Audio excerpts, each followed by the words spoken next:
anything we want to celebrate from last week or today, or any challenges or other points of celebration?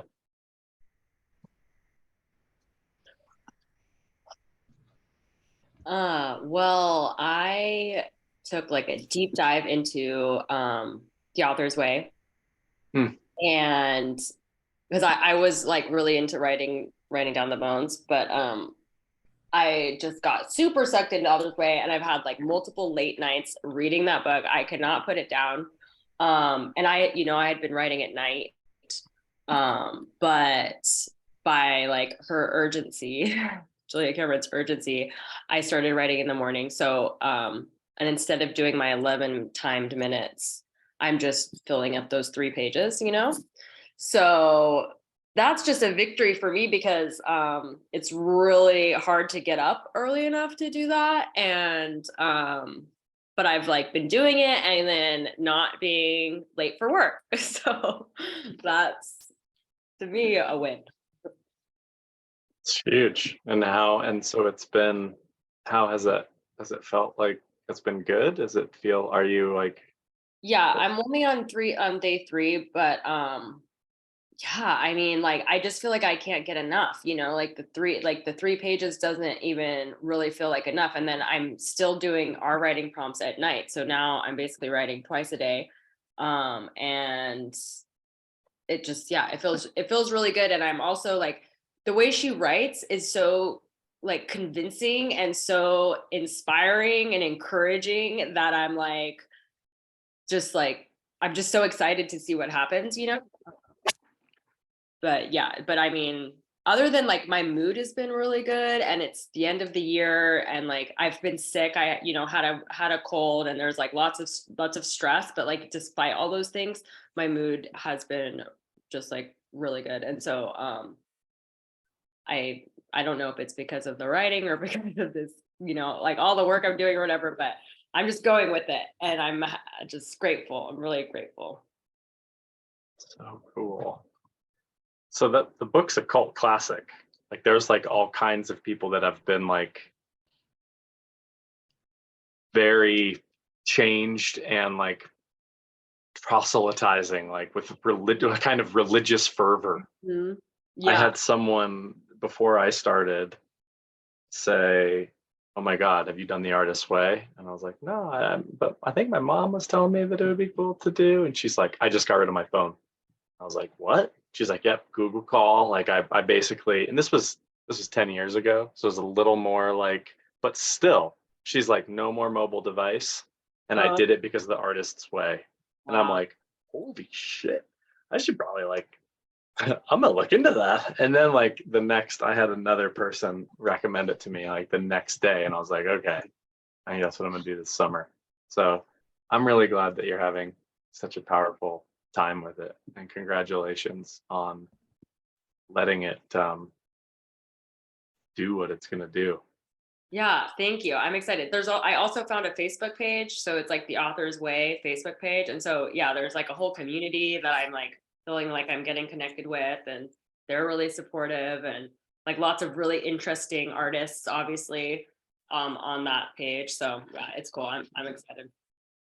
I did not. I mean, I have not seen that. That'd be cool to see the link to that. Maybe I'll jump on there as well. Yeah, maybe I can share it. It looked like Becky kind of lit up with excitement for you as well. Yeah, I'm super Yeah, excited. Yeah, that's really cool. so good. What about you, Becky? Um, I actually talked to Sean today and yeah, I have made a commitment to myself and to this process. And he's going to help hold me accountable.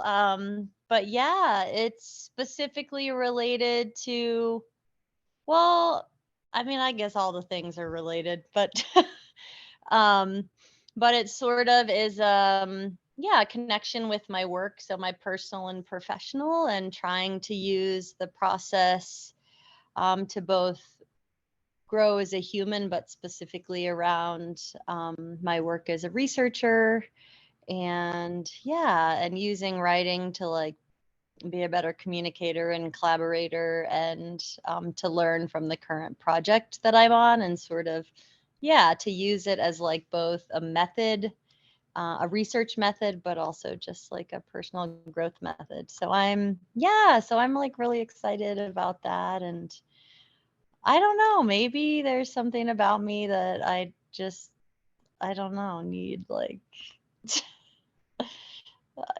yeah, something like that. Little kick in the pants. Yeah. Yeah. Or like, and like clarity around like, okay, this is, like these combined purposes are what is going to like jolt me into a new habituated pattern slowly. It reminds me in one of the cohorts I ran at the end of week 5, or in the middle of week 5, someone like the sweetest woman in the group was like, I gotta say, I haven't looked at an email you've sent. I haven't done anything this whole time. And I'm committing. I'm gonna get started. And everybody loved it. I think that's totally like, it's interesting. It's interesting to do like education like this without like the deadlines. We're so used to like having to turn things in, like, and a lot of writers have talked about this as well. Like, what's the secret to writing? It's like, that's like deadlines. There's no secret. I just like get shit done that needs to get done. And if it doesn't need to get done, I won't do it. Like, I'll just procrastinate. So I feel like it's interesting. I like the contrast between Becky and Jessica in here, and like it's a very similar spirit, I feel like. So I don't know. It's neat to see the differences. Yeah.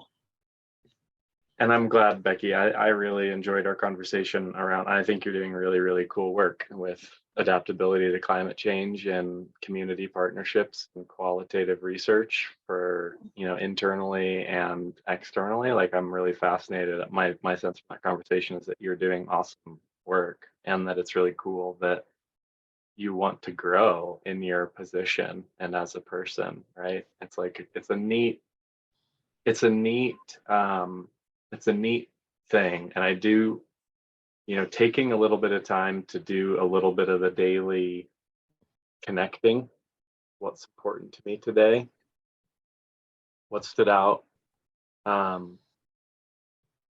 And yeah, I think it could be a really good thing for you to do outside of work as well. So you're like in there and out of there. Yeah, thanks. I appreciate that. And I'm excited to be a part of this space, so that we're like collectively. And I feel grateful that also the job that I'm in, it's like, I can take some time during my workday. Yeah, it's fantastic. Yeah. And Jessica, I'm curious, did you displace your meditation practice that you talked about earlier, or are you doing that in addition to this? You just getting up earlier? Good question. Yeah. So I replaced my meditation practice with the writing, but I found that I get myself to school and then I meditate in my classroom for like whatever remaining time I have. So yesterday it was 10 minutes, today it was like 4 minutes, and I set my timer, and so that's been good. And then I also I meditate with my kids, my first graders. So, adding it all up together, it's still like about 20 minutes of meditation a day. So like, I feel good about that. So good. We're very disciplined. Well, it's like, the thing is that it's not discipline, it's like desperation. And like, I had a terrible tragedy. My dad killed himself in January, just recently. So, that has just like, there's just like nothing I can do but this work right now. Like, there's just nothing else. So but I know, like, I feel just like you, like, I feel like I've been just like you, Becky, in like the past when I was like, knew that the work needed to be done, but there wasn't like this, it's just been such a catalyst, you know, this whole experience has been such a catalyst for me to like wake up and like, you know, get my shit together and like get this journey going. So it's just like there's nothing I'd rather be doing right now, and it's like the most healing thing I can do. So it's like easy for me, you know, like, and I, you know, like I'm actually like grateful that, you know, I don't know, there's just like nothing else I can be doing, I guess. So, but, and I don't want, like, I would never wish this on anybody. You know, it's much cooler if you can like do this work without having, you know, your whole world shattered. But sometimes that's what it takes. So that's why I'm here, you know. But yeah, just like it'll happen. Like I'm thinking about like, you know, the times I like tried to give up sugar or something and like something disciplined like that. And I just like just kept trying and just kept trying and like didn't give up. And eventually it worked, you know? So you just don't give up and like something will work. Thank you.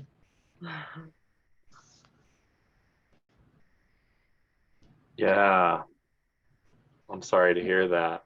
And well, thank you. Ignore that.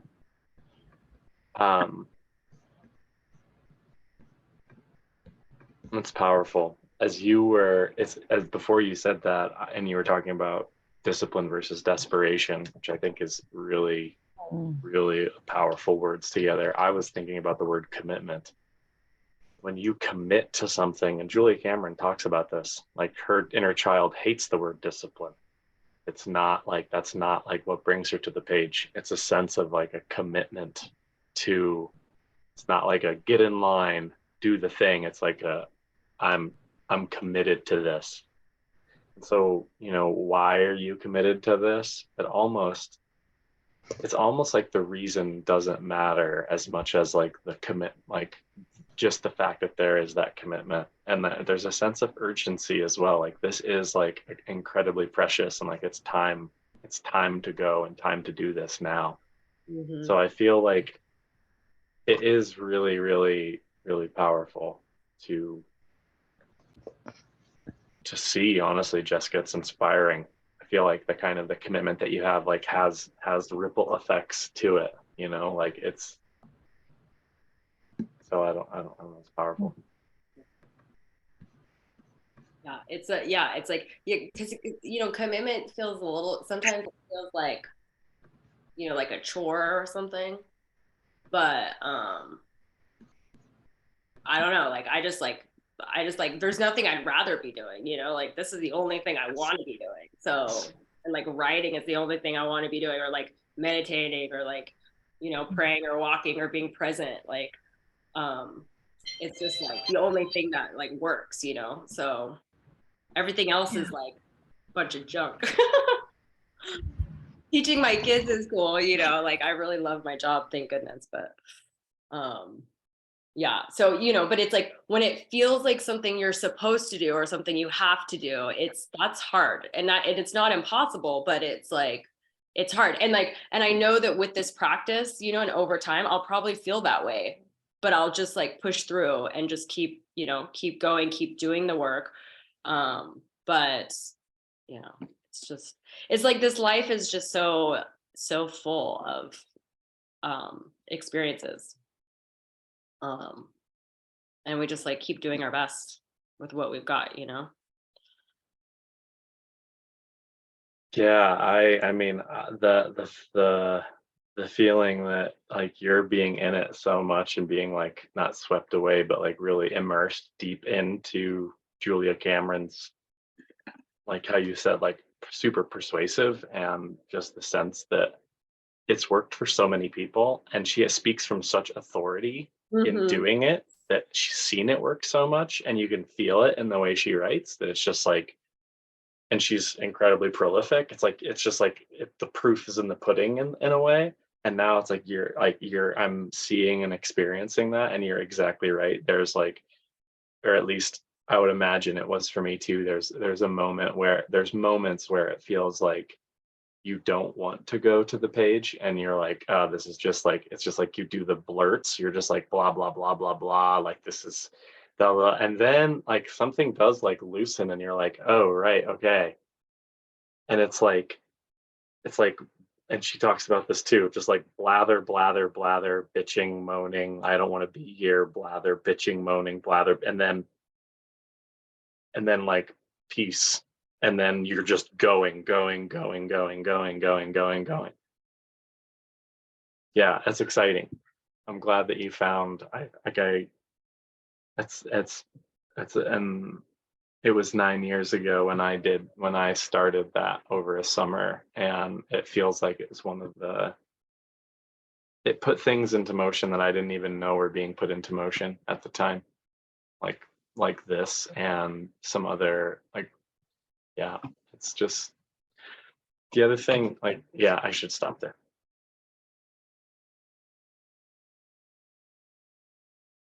I'm glad for you and for us to have the secondhand motivational. I saw in the my reading in psychology, there's this motivational quality scale.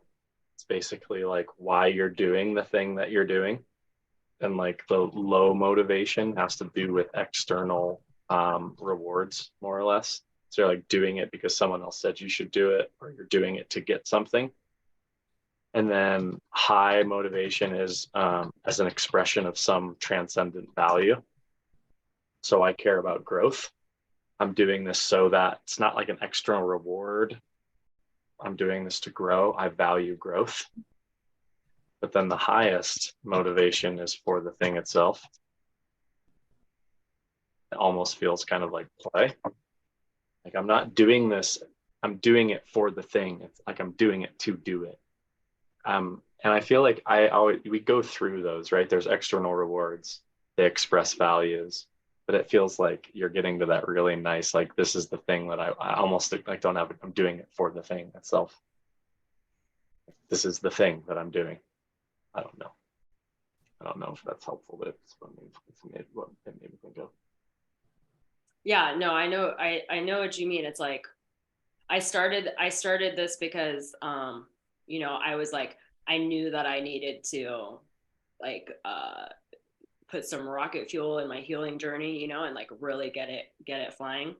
But now it's not so much even about healing. It's like just about like curiosity and like, and and just like I'm just like so excited to like see, like I have so like I'm just like filled with these wonderful anticipation, of like, and it's not just anticipation though, it's like what you're saying, it's like I don't know, it's hard to explain it. I think it's like I've never really experienced such presence before, such in it, full on 100%, like in it, doing it, like doing this life. Like I've never done this life so fully. And it's like, and it just feels awesome. Like it's just like the best way to live, I'm like, it's like I'm awake for the first time, so it's just, yeah, like it's good. So good. I just saw in this new Substack that I subscribe to, Sylvia Plath say the only way to get life is to write about it. The sense of like deep processing, like I'm in it, and like it's like I'm writing. And it connects to what this week is really kind of, this is a pivotal week in the like curriculum design of this course, because it's about attention and observation, synchronicity. So like paying attention to what's significant, like, so as a function of being present, how do we use our attention? I'm going to say more about that, but like some painter or some writer is basically like, what painter said, you never really see a thing until you try to paint it. Like you think you see it and then you paint it, like you really attend to it and then you really see it. It's like in the act of caressing the details of the thing, then you really see it. And I feel like that is I think that's what writing can be, is like a form of like caressing the details Mm. and like really honoring and cherishing those experiences that we're having. And but it's like, it's not even that either. It's like, I don't know. It's so freaking cool. Jessica, you are a great teacher. I can tell, because you just are like alive with like student vibes, lifelong student vibes. First grade student vibes. You mean like because I'm like a student? Yeah. And maybe that kind of first grade child, like that rubs off on you as well. Probably, maybe there's a little bit of that. But I mean, like you as like a, yes, I'm throwing, like I'm in this. Yes, Yeah. not in like an obedient way, but in like I'm gonna make this my own thing. Like I'm with the program. This is my shit.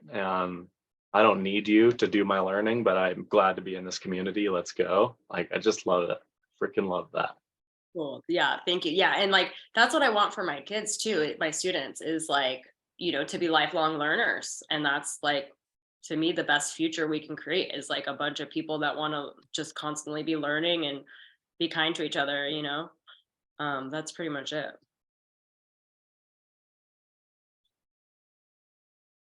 So cool. We have like self-directed learning and project-based learning. We're gonna do a little bit project-based learning, or at least like some fluency in that, because I think that's another nice way to even like conceptualize the process of wisdom. But before that, just this kind of like, just the curiosity and wonder.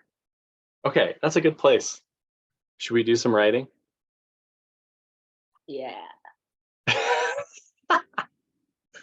Okay. Um, do you believe, right, please. Okay, sorry. Okay. Do you believe in synchronicity? Might also be called serendipity. And what do you think is required for this to happen, for synchronicity?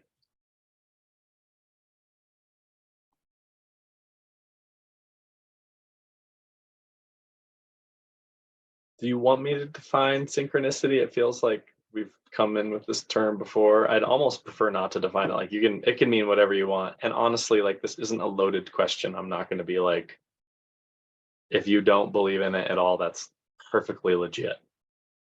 So I'm not like trying to get us to believe anything. I just want us to like talk about where we're at with this idea, because it's a fascinating one. Is that okay? Mhm. Again, the rule is, if something else comes up when you start to write, go with it.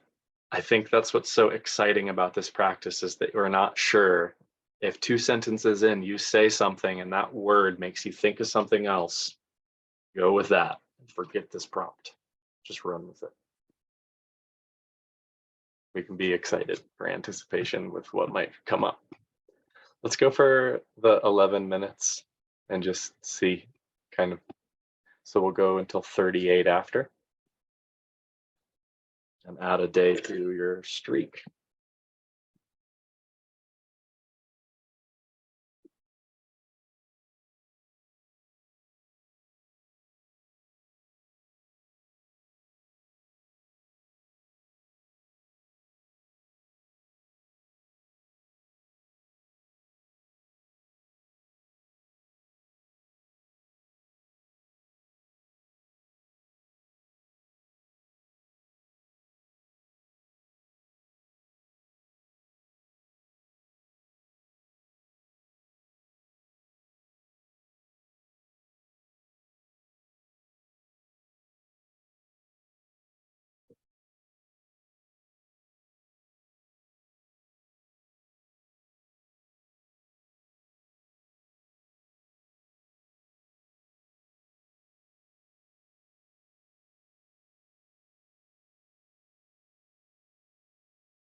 Take your time to finish if you want, Becky or Jessica. I think are we done? Screaming for more time. I'm good, I think. I was just looking at it.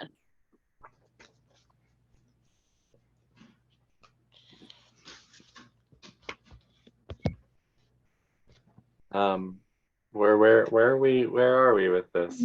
Does anybody want to share? I feel like I always want to share it. So Becky, you go. I'm happy for you to share. But I mean, I thought it was an interesting prompt. And of course, I initially went to like, well, how are you defining that? What does that mean? Like, how are we supposed to write Right. about that? And then, so I liked it when you said that. And I was like, no, I mean, yeah, like, does it have to be defined? I mean, I think what first came to me, of course, was thinking about my Buddhist practice and cause and effect. And just like, yeah, that it's really based on what we put out there in the world. But I sort of at the end, I came back to, so at the beginning, I was like, I believe in cause and effect. I believe in manifestation. I often believe what we put out comes back, and energy is the driver. I said, I sometimes think when people talk about this or say things like this, it sounds like woo woo, but I think that there may be more than just coincidence and serendipity, and that the underlying energy in the universe listens. And, and if we ask questions about, I don't know what that, and then I kind of went into, even within my Buddhist practice, I think sometimes I really get caught up in some of my experiences with war, post-conflict trauma, violence against children, violence against women. And I just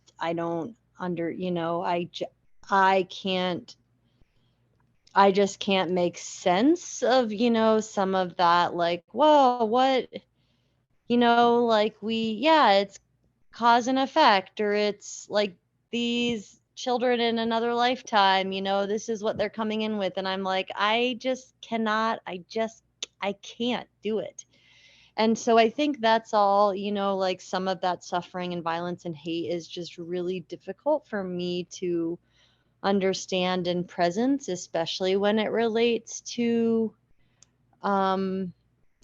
children and, to those that are less, like, don't have the power and don't have the ability to, you know what I'm saying. Yeah, and then I think I ended it by kind of trying to go, I rambled on for a while, and then I was like, okay, let's get back to it and like think about what's required. And I came up with a little list. First, I said, I have to, especially with the thought of cause and effect, like I have to believe that I am enough and that I'm worthy of and for all of the things and people that I want to come in, that I want to manifest, and the energy and the actions. And in terms of cause and effect, so then I need to really make up my mind to put out there what I want to come back in, which is also kind of like the golden rule, treat others and show up in the world how we want it to be reflected in our environment. Then I said, I can create an attitude of bliss, of indestructible happiness and resilience, to use all that comes in as lessons for growth, and to develop more compassion and empathy for myself and all that is. And then the last one was to relinquish control. I let go, I feel my body, I listen closer, move more based on feel, and allow the universe to guide me. Accept me in this moment. The present moment is all that there is. Yeah, that's what I have. So it sounds like you're able to just keep writing. You just went for it. Yeah, That's I think, great. yeah. And that's really good. That's really hard for a lot of people to do. And I think it's a hard thing to do. So I am glad that you're speaking of that, for one. I mean, I think my mind is like, I think I'm used to it by now. I'm nearly 40, and I think all day long my mind just like So you can just write. Okay, great. goes nonstop. There's some really, and I mean, I'm kind of, because I studied Buddhist philosophy, and your difficulty in understanding violence, anger, and hate in the world that we're in. I feel like that's an I don't want to, what's a nice way to say this, like a parking lot discussion or another side discussion that's worth having more in depth. But suffice it to say, that's not karma. It's as far as I understand, it is a side effect of the unpredictability of human and animal existence. So, like, if you're born in an animal body, that entails the threat and possibility of being eaten by a predator. If you're born in a human body, that entails the possibility and threat of having violence done against us. Because violence happens to this group of people and not this group of people, it doesn't have to do with the karma of those people. It's not like they manifested that. They're innocent beings, like you said, that were in the wrong place in the wrong time, and that's just part of what it means to be in a physical body subject to those things. In the Wheel of Samsara, have I shown you the biggest book in the world? This is the No. this is the size of Amara, and it's like on the floor, and she comes up to him and like, okay, so this is the Celestial Gallery. It's comically large. Oh, Okay. wow. Okay. These are all the Buddhas. There's a lot of them. Okay. But this is the image that is like the one that has, this is the wheel of Samsara. And there's a lot of detail in it, and you can't. No, can't see And that. I'll send. Yeah. I think point that why I wanted to share that is human life touches all of these other realms. It touches the hell realms and it touches the heavenly realms. They like intersect. So you can find them here. All of like, there's the whole kaleidoscope of potential exists here. It's one of the reasons why having a human life is such a precious opportunity in Buddhist thought, almost more precious than, and I think actually more precious than being reborn in the heavenly realms, because we have more of an urgency and a sense of like, it's a very rare opportunity to be a human in like Buddhist cosmology because of all these things. Mm-hmm. So I totally, though, I also feel like protecting yourself in light of the work that you do. Avalokiteshvara and like the Bodhisattva of compassion has like 1,000 hands, and she also like, it's just doing those kinds of compassion practices and doing the kind of work that you do is very demanding, and it's easy to take on more than we're capable of taking on. So I think it's just really important. One of my Buddhist teachers was really serious about this, that you really need to come from a place as much as you can of strength, and only extend the compassion that you have to extend. This just can be overwhelming. So you're such a, I just hope and care that you can sustain your compassion in the world, which I don't know. That was kind of a side diatribe of Buddhist philosophy. I'm not sure if it's probably worth more than that, but No, thanks. I appreciate that. I have not found that balance, but it feels nice to hear. I don't think that I've heard it, sort of spoken that way in terms of, yeah, I mean, some of the things, you know, that I've seen and experienced and think about like make me physically ill. Yeah. And just with so much, yeah. I mean, which we all know in terms of taking on other people's, you know, suffering and just I the don't think we all know that. I don't think we all know injustice. that. I think some people are more doing things that are like consciously expose themselves to that. Not a conscious, I don't want, there's a sensitivity and a compassion that I don't Yeah. think everyone has at all. So maybe people in this room. Yeah. And yeah, it's just one of my pet peeves when the kind of misunderstanding of like, oh, they had it coming to them, it was their karma, is not the way, that's not what that means. That's not at all what it means. Karma is about how you show up in the world, and the way you show up in the world makes it easier for you to show up like that more. If I practice being kind, lo and behold, it'll be easier to be kind tomorrow. It's my karma. And likewise, that happens lifetime on lifetime. If I'm able to, you know, I don't know. Okay.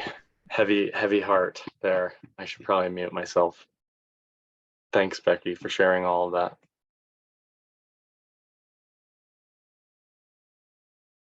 Yeah, I just wanted to like also respond to what you said, Becky.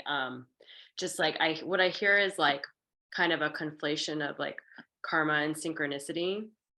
And what I'm realizing is that like, you know, like something you said, the universe listens, is like that really resonated with me. And I think that that's like, to me, that's like close to what synchronicity means from my perspective. And it seems like, and like I'm 100% with you, like the suffering that I you know, that I know happens on the planet is what has made me an atheist most of my life, you know, because I'm like, what kind of God, you know, would like let this stuff happen, you know? And so but like my whole concept of God has completely shifted, and my whole concept of, you know, the way things work has totally shifted. But like it's like it makes me think of, you know,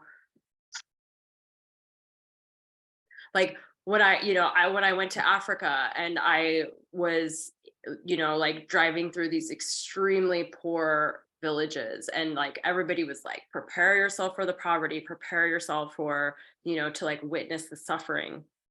And I was like terrified of it, and you know, but I was like ready to face it. And like we go through this like very, very poor town, and like I didn't see a lot of suffering. I saw a lot of what looked like poverty compared to American standards, but I saw children running around. I saw old men sitting on a stoop and talking to each other. And I saw, you know, people like just living their lives. And like, you know, like I could project all this suffering on them, or, you know, because they don't have a, you know, their walls aren't made of like wood or something.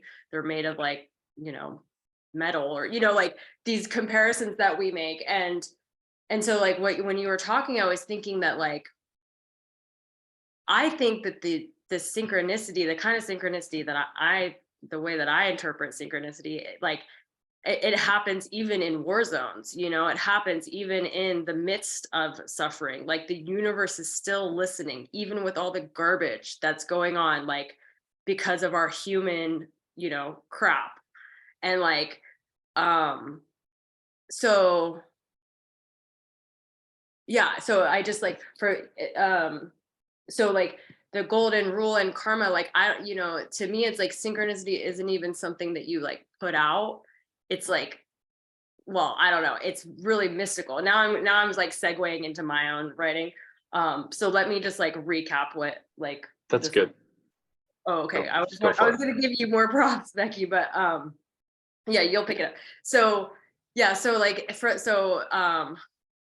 first thing that came to me is that like there is no formula for synchronicity. And if somebody figures it out, like that would be really cool. And probably, you know, like worth a lot of money. But I have had like really intense experiences with synchronicity in my life, and I call them synchronicity storms. And like it'll be like 2 or 3 days or something of just like one uncanny random event that's like an impossible coincidence that makes no sense, and like and it just like happens, and like they'll happen over and over again, and sometimes it's here and there, or sometimes it's like happening just to the point where it's like you could not possibly ignore it.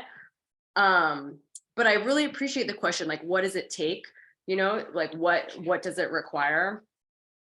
And for one thing, presence, like 100% presence, being in the flow. For me, it's like surrender, being in the flow, being present, paying attention, out of my ego, out of my mind, essentially, like, or out of my ego mind.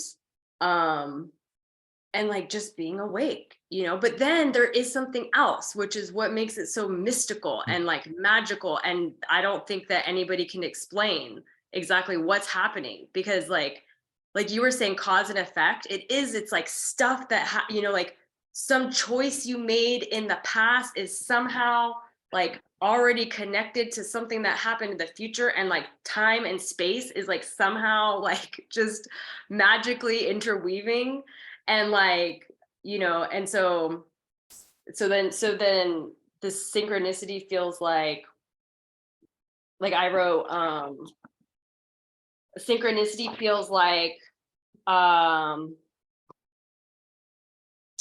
oh, like a calling card, from the universe, or a wake up call from the universe, that's like pay attention, pay attention. I also think it's a sign, or I usually like to interpret it as a sign, like I'm on the right path, like I'm doing the thing, like I'm doing the work, and it's it's working. um and Oh, and then perspective. Like that was a big realization I had in terms of synchronicity, because like I don't know if you guys, and actually this might be a little, maybe this is like a non sequitur a little bit, but like I had I don't know if you guys have ever had moments, like tiny moments in your life that are like basically totally insignificant, but for some reason they just like zing into your consciousness. And I have this memory, like I still have this memory of like being really young, 17 maybe, or 18, and I'm in my little car in my hometown, my little tiny hometown, and I'm like driving from somewhere, and I look down the street that I'm driving, and every single light as far as I can see is green. And for whatever reason, it just like jolted me, and it took me like a decade to figure out why that experience jolted me. Like why was it anything? Why did I see it? Why did it make a difference to me? Why was I holding on to it?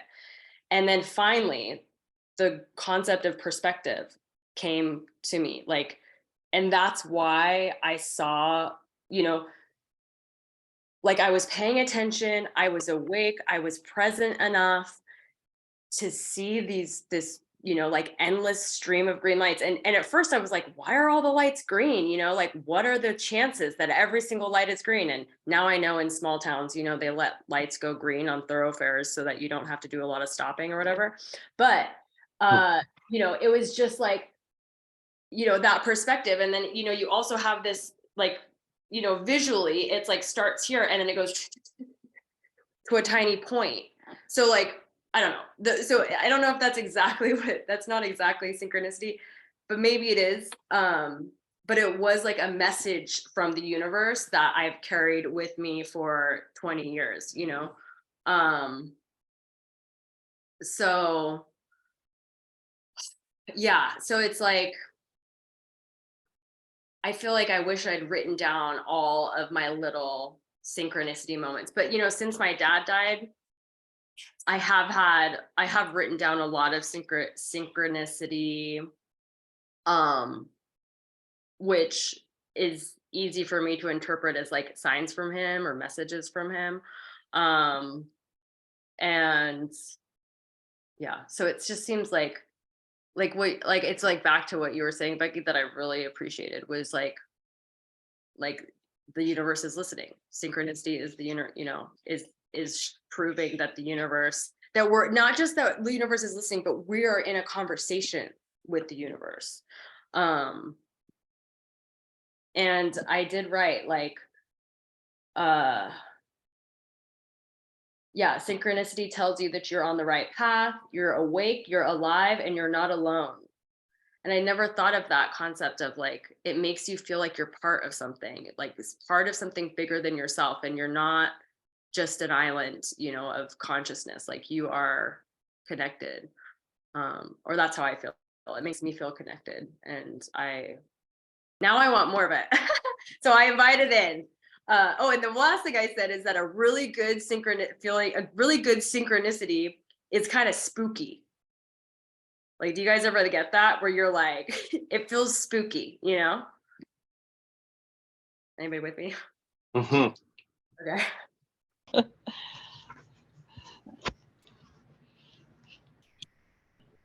Sorry, that was a lot. I have a lot to say. That probably means other people do as well. Becky wants to say anything. I know you're kind of I'm kind of what? in response, like in conversation. Yeah, I mean, part of me wants to like ask questions. Right. I'm like, are you the universe though? Yeah. Incidentally, I think so. I think it's kind of unavoidable. But anyway, sorry. Yeah, we are the universe, right? Mm-hmm. We are. Mm-hmm. So like, why are we always looking outside for the answers? Why are you always looking outside for the answer? You know what I mean? Yeah. Ah. Yeah. Okay. So let me first reflect on a little bit more instead of just asking a bunch of. Yeah, I mean, that was, yeah, I felt like connected, like, a lot of sort of some of the overarching themes were similar to what I was, feeling. And really the universe is listening. I really liked surrender. For some reason, that word really sort of like resonated with me. Paying attention. I mean, what is time and space? Do we really understand? Like what? Yeah. What is that? Yeah. I really liked the calling card from the universe. Yeah, I resonate with, there's often times where I'm like, yes, like this is working, and whether it's something where I'm like, wow, this is a challenge that makes sense to like drive me forward, or whether it's something where it's like, yeah, dude, this is like, it's a very clear, like all the lights say go. I'm definitely, on the right track. So I appreciated that. But really, all of that also takes, really paying attention and listening and feeling sort of what's, with the perspective and being present and awake. I heard you say that. And then you talked, I really just liked about, the communication with the universe. And it's nice also to think about, I mean, that's one of the things that interests me, and I think at times makes me almost feel like safe and snuggly about spirituality, is like, or even thinking about like just something else, whatever that is, but like something either greater than ourselves, or like maybe it is ourselves, it's like within ourselves, I don't really know, but but that we are connected, that we're like not in this crazy, wonderful, beautiful, and sometimes, really challenging experience in space alone. Yeah.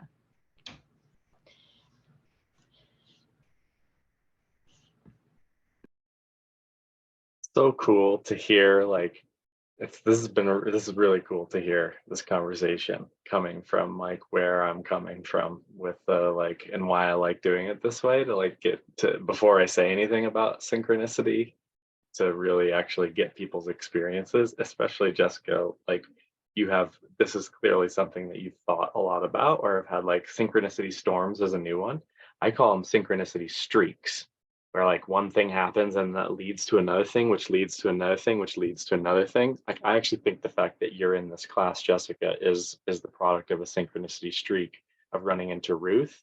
And in like being like when I met Ruth, I was kind of like, kind of feeling it out, like because you don't really know if you meet someone online, and it's like you're just kind of like and on Clubhouse, social audio apps, you do get a sense of someone from their voice in a way that you would never get a sense of them from like looking at a feed of pictures, right? But so I kind of like got the sense, and I felt like I should reach out to her, and then I hear that she's got a philosophy undergrad, and I'm like, oh, that's an interesting connection. And she's doing this thing. She had this thing called the allegoryofthecave.com. She owns wait, I'm like, whoa, wait a minute. You own allegoryofthecave.com?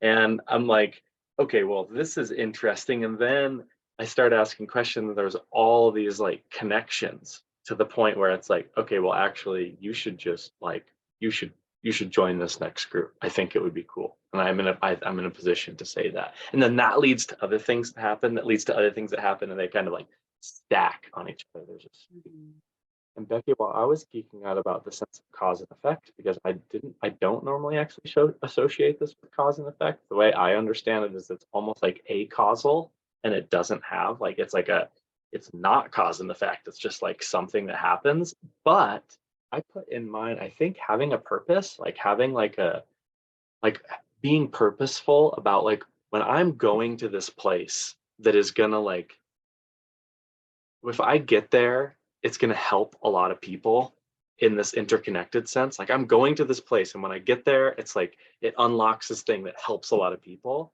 I feel like the universe has a vested interest in like showing me signs and helping me course correct and giving me a string of green lights to like help me get there, which is interestingly symbolic, right? Like you're right, like that's like a not like it's very easy to just be like, yeah, a bunch of green lights. But for some reason, that's actually a really powerful image to recall. I feel like there's a reason, a mysterious, mystical reason that imprints. And when we remember stuff, I remembered when you were sharing, because I was like, man, like you, I wish I would pay more attention to the synchronicities, or I wish I put them, they're all in my pages, like they're in there, but it would be cool like if I had like a dedicated so I could just like look at my like so I started calling it like an aha journal, where it's like when things like came, it was like aha. Anytime I had that like whoa like a shock of like eureka, like a that kind of thing that happens. And one of the ones that stood out to me that I remembered when you were sharing, I took a bike ride from Boulder to Fort Collins. I was able to borrow someone's road bike. Dumb idea. It was not like it was just a way like above. It's not that big of a. It's like a 65-mile ride. So maybe not that big of a ride for someone that does a lot of road biking. I was not doing a lot of road biking, but I had access to a really nice road bike, and I was like, I could do this. Let's go. And I was 8 miles in to the 60-mile ride, and was feeling fucked. Like I was like, this is a terrible idea. I'm exhausted. This is not like gonna work. I gotta, I'm like starting to kind of like hyperventilate and freak out because I'm in the middle of nowhere and I don't know what I'm gonna do. And I didn't set up support, and I didn't like have like probably enough water. And I'm like starting to like freak out, which is obviously not gonna help me get there. And so I stop, I'm on the side of the road, and I'm like trying to like gather myself, and I noticed this hawk in the sky, which is like one of my like spirit animals, I feel like. And it's like circling. And I'm like just looking at him, and I just start to kind of relax looking at him, and I noticed he's not flapping his wings at all. He's just circling. And he's still no wing flap. And he's circling, circling, circling, circling, no wing flap. until he literally disappears. I've got really good eyesight. I've never seen a bird disappear out of my vision in the sky. And I was like, holy shit, that's the sign like I needed. Like, that's how I get home. I just never flap my wings and just I just go as lightly as I possibly can. I got back on my bike and I just instead of pushing it, I just started to try to be like the hawk that I saw. The next thing I knew, I was going faster and I had more energy. And then I got this jolt of I was just being carried by the wind, right? And then I put down 40 miles the next, and I was like, holy shit, I only have 10 miles to go. I got this. I got a flat tire and it was fine. It was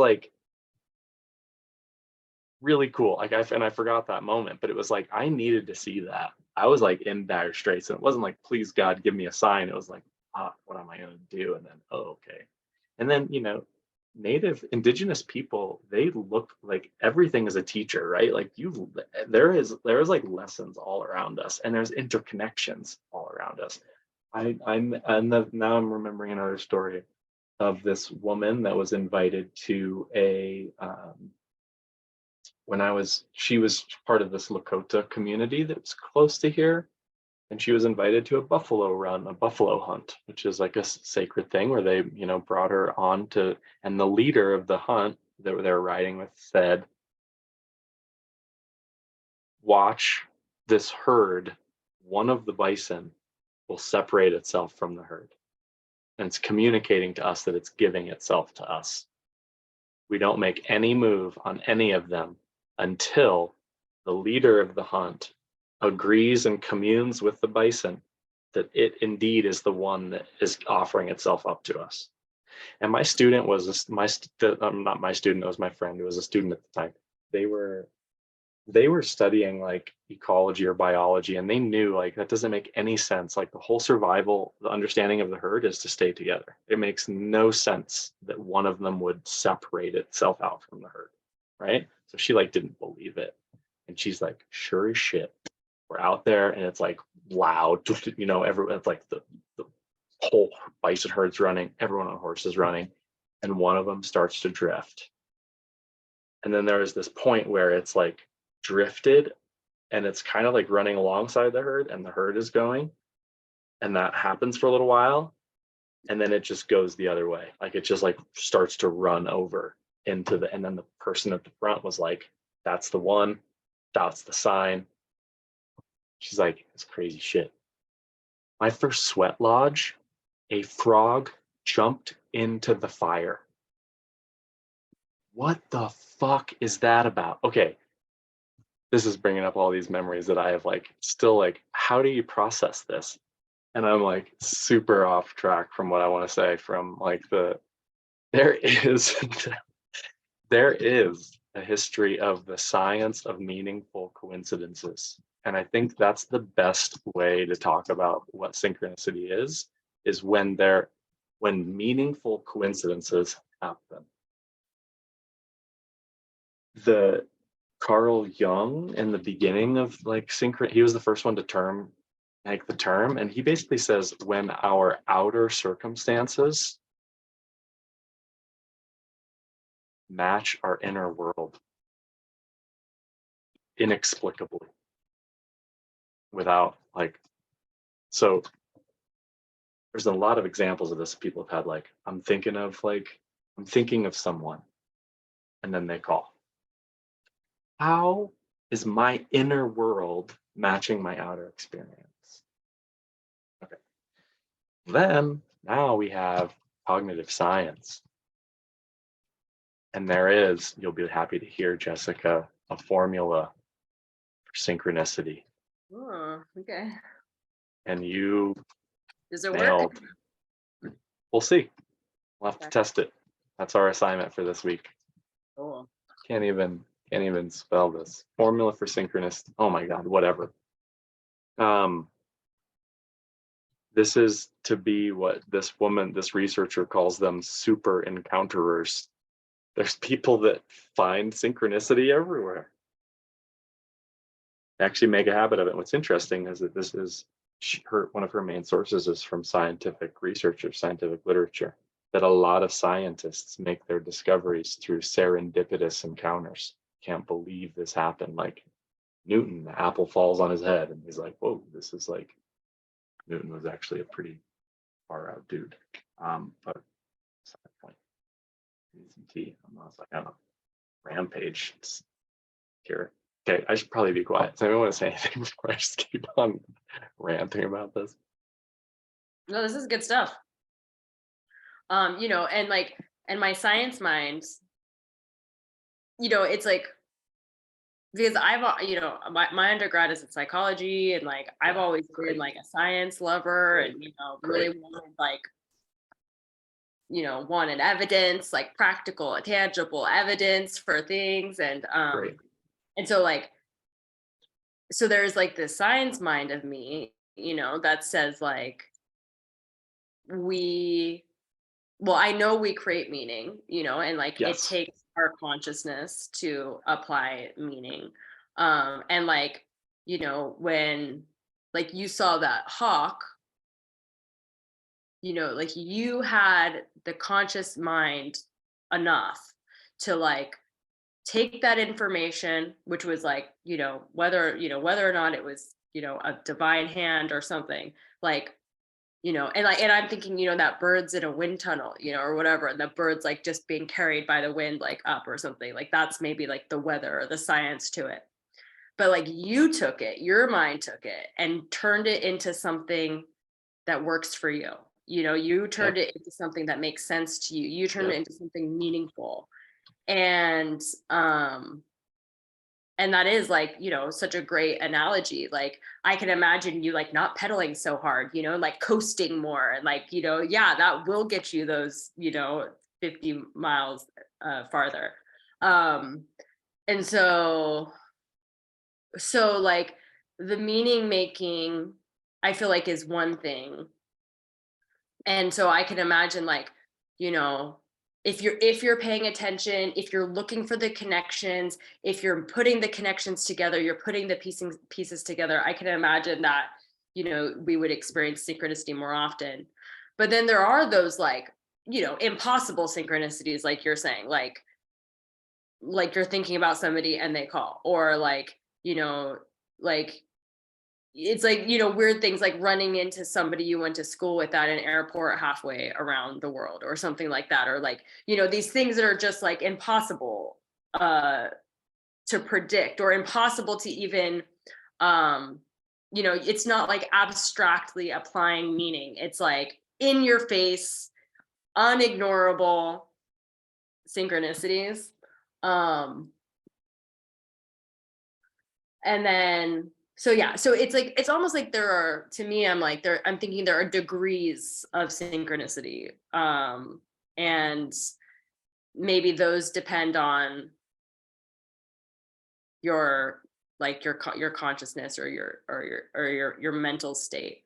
um but I know I've experienced synchronicities which are like beyond my mind, you know, like beyond my application of meaning.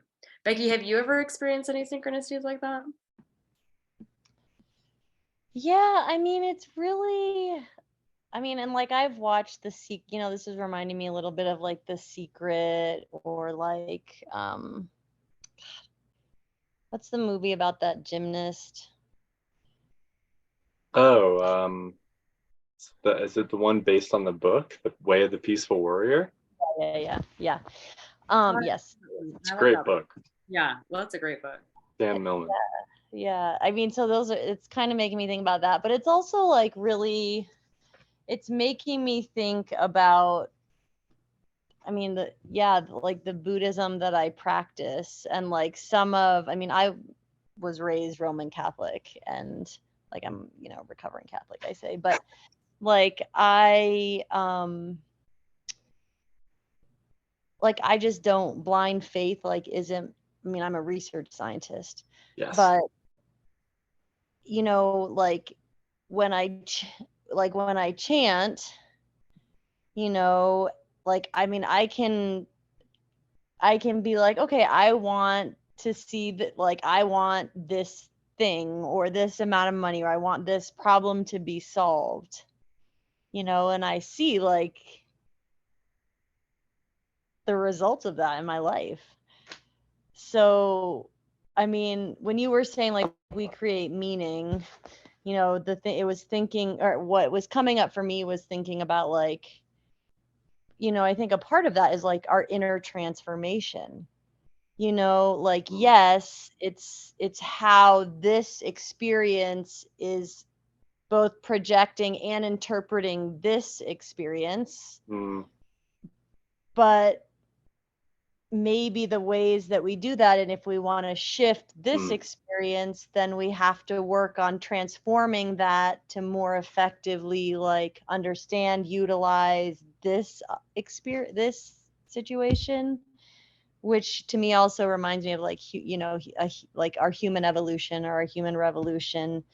And the more work we do here, the more that we can show up in the world as our Buddha, as our God, as like the light, in light, like in our highest life state, but like in light of what we really are, which is like, these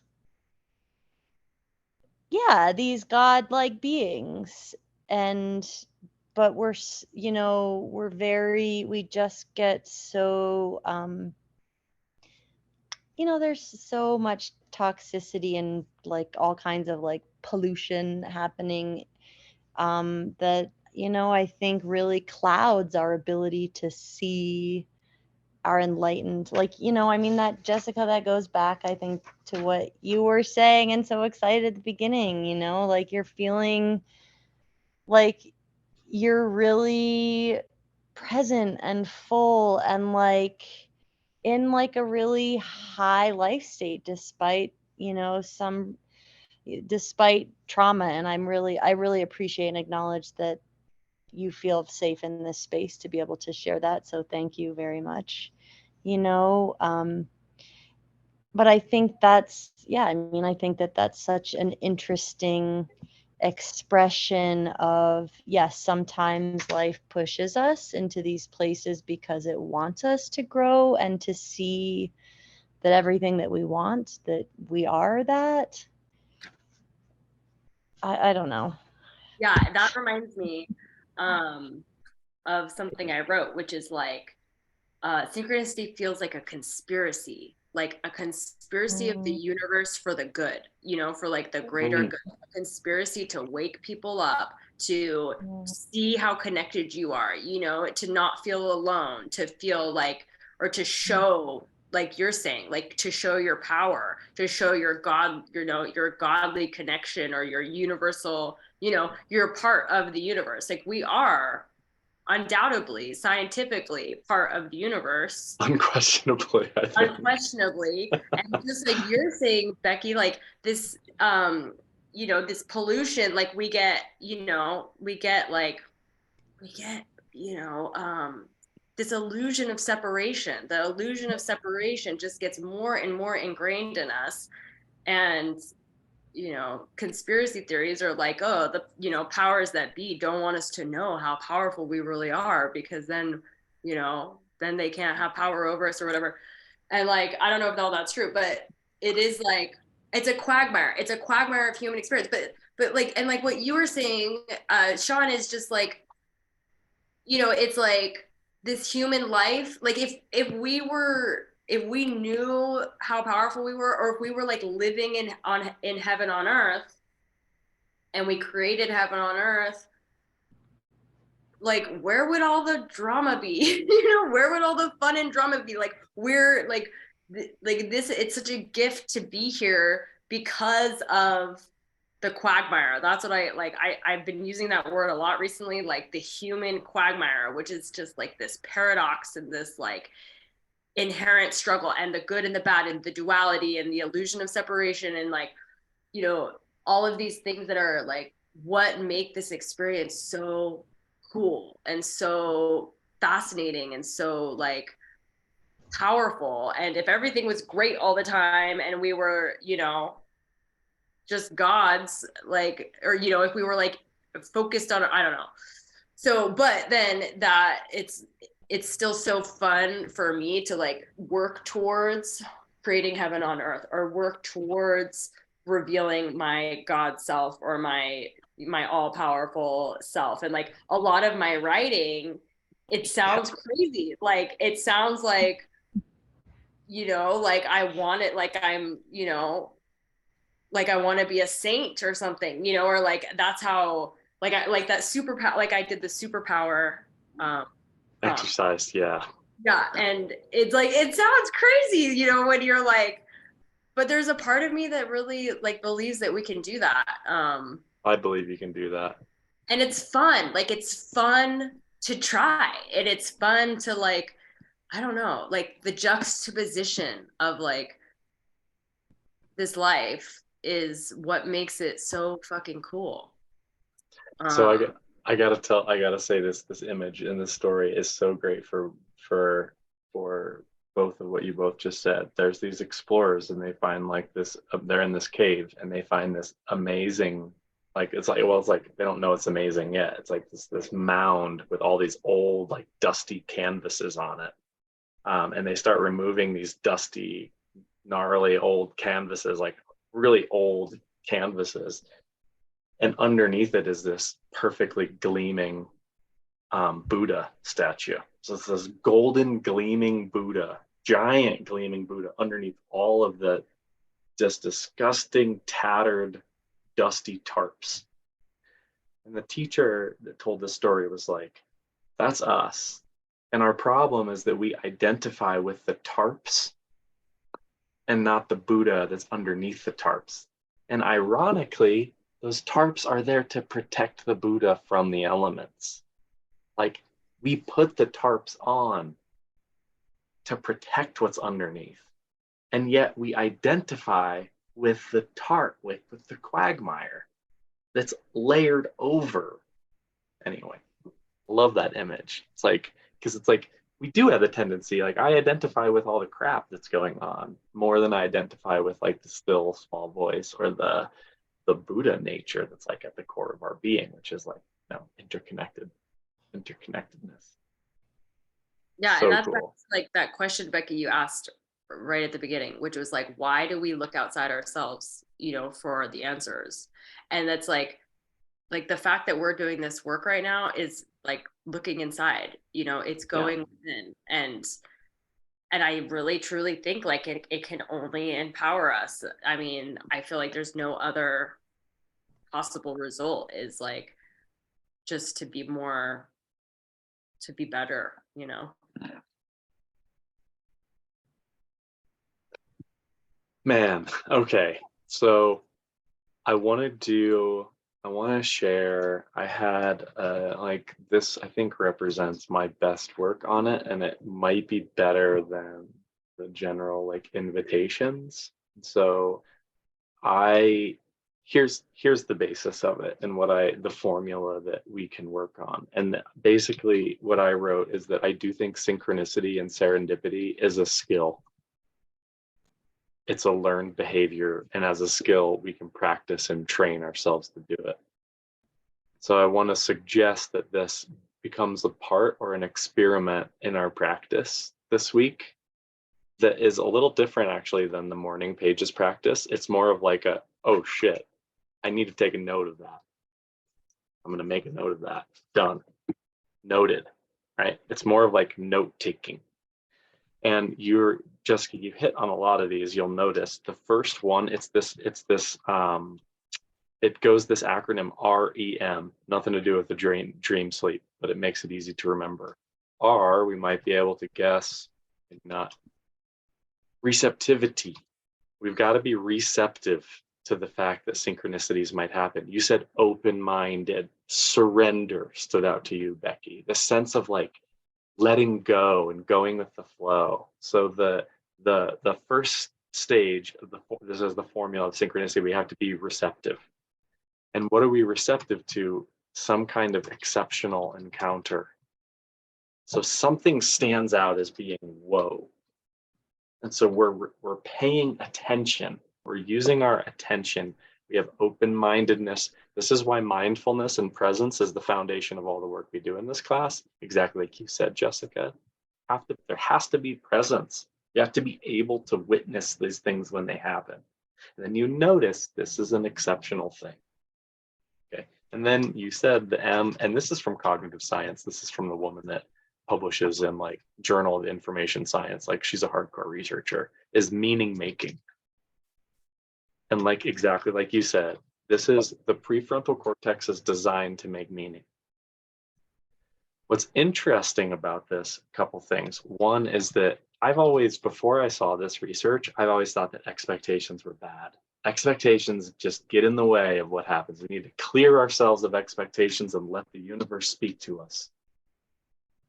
I don't know that I agree with that anymore. I think we can use our expectations to our benefit. We can expect synchronicities to happen. And then they will happen more, because we're just making like we're making this up in our world in some way. Becky, like you said, like your approach to this question is really illuminating for me, because we are kind of like making this up in some kind of a way. So we can expect this to happen, and then when we go into the world expecting that, we see that more. There's some other like things connected to this, but doing things a little differently so that we're in, like when you take a different route to work or show up to the coffee meeting a little early, giving ourselves more opportunity to pay attention, doing something differently so that you're opening there's other work on the circumference of luck. I think this is a great way of talking about this. You're just expanding like your contact points with the world, right? And it's like even social media, I don't know if you guys use social media, that can be a place for this, but it's easy. That's not it's easy to just kind of zone out and not actually pay attention to what we're seeing on social media, right? So it's like the idea of this week is, what would it look like to kind of pay attention in a heightened way, expecting for synchronicities to happen? And then you're like, oh my gosh, the sun is setting. Whoa. This is crazy. Sun sets. Aha. You make it up, but it's like you start noticing things that increasingly, like, it's just weird. Like you wouldn't make that up. Like the song that comes on, or what you overhear someone saying in a conversation. You're like, that's fucking crazy. It's like how that's so relevant. Overheard parents playing on the playground, overheard parents talking on the playground, telling me exactly what I feel like I needed to hear, not talking to me, just like talking, but it sounds like that's what I need to hear. I'm just like, what the fuck? It is spooky. Like you nailed it. There's one other thing I want to say about this before, and I really like this metaphor of like going into nature to see wildlife. So you have to like go to a place, right? You're like going to a place to observe of nature. I don't know if you spent time in the jungle or other wildlife in particular, the best way to see wildlife is to stay put and then get really quiet. And then the forest comes alive around you. So when you're noisy walking through the forest, everything else hides. You get in a good spot where you can see a lot, and then you're quiet, and then like the forest comes to life around you, right? You can't like control whether or not the fucking jaguar is gonna like come out. Probably won't. I just don't like, it's possible that you could do all of these things and not have any synchronistic moments, and then all of a sudden you're in a synchronicity storm. I'm totally gonna use that, and then they happen a lot. So I used to do this. I did the first couple times we did this unit, people came back and they're like, one person was like, oh my God, I had all these synchronistic things happen. And then the next person was like, I didn't have any. And I was like, oh shit, I don't want to set that up. Like, it's totally, you can do everything right, be mindful, present, aware, and zero synchronicity. No meaningful coincidences happen. It just might be what happens, right? It's not your karma. It's just what's going on. So I wanted to make that caveat that, the key idea is how can we increase our receptivity? Writing helps us pay attention. I just want us to pay more attention to our experience this week. This is like, Becky, I was geeking out with our meeting and the timing of your meeting today, because this is like an invitation to pay more attention to things that are significant and be noting those down. Could be words, could be things that you're like, interactions that you're seeing, and just noting this is what was significant to me. It's like, oh, aha, I had a small aha. I'm going to make a really quick note about that. And now I can then you start to, it might be a really nice way to take it's like, another way of saying this is what we're working on this week is the art of noticing. How do we notice more? The quote that I love, one of my favorites in the history of philosophy, from Ortega y Gasset, a Spanish philosopher. He says, "Tell me what you pay attention to, and I'll tell you who you are." I love that, right? It's like, what are you paying attention to? And another one, pay attention to what you pay attention to. It's like the only self-improvement advice you need. So good. So I think that's I geek out about this week because it's happened a lot where interesting things happen. Like, and Jessica, you had your walk that you shared the other day. It was like, that's what, it's not like this only happens in week 3 of 7, but I'm curious, if we do experiment with paying attention to synchronicities more, what do those ahas look like? I will definitely be doing that this week because I think it's fun. And I wish I did it more all the time, not just when I'm in this course. Can I ask a question about Please. that? Yeah. Because I definitely see a lot of that, and I think some of it equates to other practices that I have as well. But sometimes I also, so my question is, what are your thoughts around being able to do that and not overthinking everything, especially for overthinkers? Or like, oh yeah, totally, that's connected. Oh yeah, oh man, that's definitely like I've heard people talk like that too, and I'm just like, it sounds like you're trying real hard. Yeah, that's a great question. And I think the answer is I wouldn't think about it at all. I would just notice it and let it go. And I wouldn't, that's a really good question. I joke about that this is like, when you start looking into the symbolic significance of things, you can find it like everywhere. You're like, oh my God, this leaf, it's like budding right now. And I joked about the sun is setting. It's a sign. Well, it kind of is, but also like, happens every day. oh my God, that bird cawed right when I was about to say that. Did you guys hear that?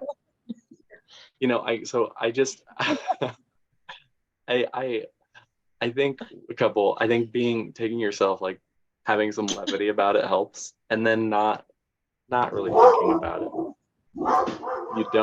I don't think you need to make, yeah, you don't. Sorry, my dog's like, done, we're done here. I'm perturbed. Okay. That's a cool question. And when we say meaning making, it's just like, this is like, why is this significant to you? And ideally it's significant because, and this is why this journaling and writing practice helps, you're not like overthinking this, you're just writing what comes up.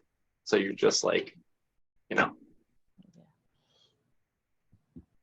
And I think, because and you said this too, Sean, and it was like, and I feel like I have that same concern a little bit. Like, if I start trying to generate synchronicity, it's like the opposite of the flow state that I tend to experience synchronicity naturally. Yep. But I think we can like walk this fine line of like just tuning, just tuning a little bit to tuning our senses a little bit to little sharper, and being a little more present, and like, and I sometimes I call them snags, which is like, I think like the precursor to synchronicity, where like, something just draws your attention, don't know why, doesn't really make sense, but like for some reason, you just notice this like random object over here.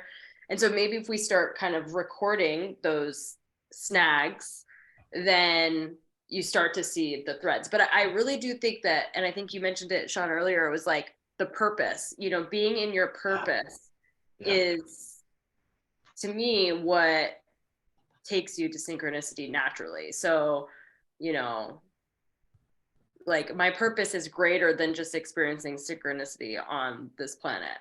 And then synchronicity is like a nice, friendly, like a side effect of being on my path and like walking my path with purpose and presence and openness. So yeah, I'm excited. I'm really excited for this assignment. But also no expectations, because like that will ruin it. You can expect, this is interesting, you can expect to be excited. You can expect the unexpected. That's like how we can undo you know what I mean? You can still expect that cool things are going to happen. You're just not expecting, you're not putting expectations on it, like specific ones. I still think expectations are really dangerous. Exactly like you said, they take us out of flow. But I do think we can expect the unexpected. We can expect at least to do the work as much as we can. We're living the unexpected. We're That's humans. it. Like That's that's it. pretty rare. Yes. That's it. Super rare. It's as rare as a turtle coming up for air. What is it? Like, it's like anyway, never mind. That's unhelpful. Yeah, I think. Yeah, okay. I think we're done. With that one. Thank you both for making this a very memorable meeting. We wanted to play the synchronicity game. You could say what stood out to you. For me, is that my memory of that talk story. For you, it might be something different. Okay. I'll see you. Thank you. Thank you both. Thank you so much. Thank you both. Really appreciate it. Oh, right. Becky can't be here next week, right? Oh yeah. I'm wondering if we Yeah. want to just wait a week so that we can. I'm fine. I don't really we could take next week off as a group and come back the next week. That's kind of what I would prefer, since we have a small group anyway, if that's okay with you, Jessica. Yeah, that's fine. I'm supposed to be going to Costa Rica next week for 5 weeks. I'm doing a Spanish language immersion for teachers, and like my whole family, my sister. Yeah, gracias. But there might be a delay. We might delay the trip a week or two. So I'll either be in Costa Rica next time I see you, or I won't be. But so we'll pause next week. That's fine. And then yeah. Is that okay with you, Becky? If you guys are sure. I'm sure. I think we need the group. I would like to have more of a group than so that means we get 2 weeks to practice synchronicity. That's perfect. Cool. Yeah, I would love that. Thank you. Of course. Yeah, no, I think that makes more sense. And we'll just take next week off. Okay. That's great. Yeah, I'll be in Maine at a conference, which I'm really excited. We're talking all about co-production and yeah. You know what really helps synchronicity? It's travel. Whoa, I'm there. I'm expecting all the good things. There you go. Or at least that's it. Might be, okay, yes, good. Maybe I'll meet my future love. Yeah, have some late moonlight swims with an unlikely lover. That came up in the previous group. It's probably okay. Terrible. All right. That's what I'm gonna do in Costa Rica. That's right. Yes. All right. Okay. But Sean, in the flow. Sean, I was gonna ask you, will you put those links in your message to us so I can look at them later? Yes, I totally will. Okay, thanks. Okay, and I'll send that. I'll send that tomorrow. Okay, awesome. Okay. Good night, guys. Good night. Good night.